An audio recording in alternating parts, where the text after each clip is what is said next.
Magandang araw mga kababayan. Welcome sa ating Philcom Equatorial Guinea Vlog. Today, samahan nyo kami sa isang masaya, makulay, at punong-puno ng tawanan na community gathering dito sa Malabo.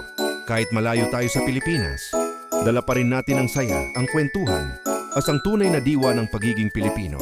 Pagpasok pa lang sa venue, ramdam mo na agad ang warm welcome ng ating Philcom family. May kumustahan, may picture-picture, at syempre, may mga batang takbuhan agad. Ito talaga ang saya ng Filipino community, parang isang malaking pamilya. At syempre, hindi mawawala ang highlight ng bawat Pinoy event, ang lunch buffet. Grabe, punong-puno ang mesa ng Filipino favorites. May pansit, lumpia, adobo, inihaw, desserts, at kung ano-ano pang paborito natin.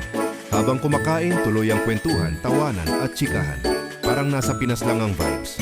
Pagkatapos kumain, diretsong games and prizes. Lahat game na game. Kids, teens, pati mga tito at tita. May relay games, may pa-challenge, at may mga nakakatawang moments na talagang ikinatuwa ng lahat. Siyempre, may pa-prizes din para sa mga nanalo. Walang uuwi ng empty-handed. At ngayon ang pinaka-inaabangan ng lahat, ang Bingo Bonanza. Cards ready, markers ready, at lahat nakatutok sa bawat tawag ng number.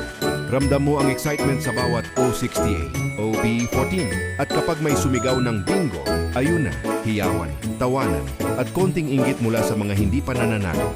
Pero ganun talaga, masaya pa rin ang lahat.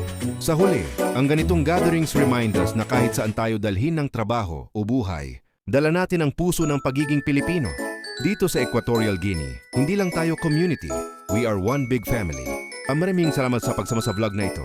Don't forget to like, share, and subscribe para updated kayo sa susunod nating Philcom Adventures.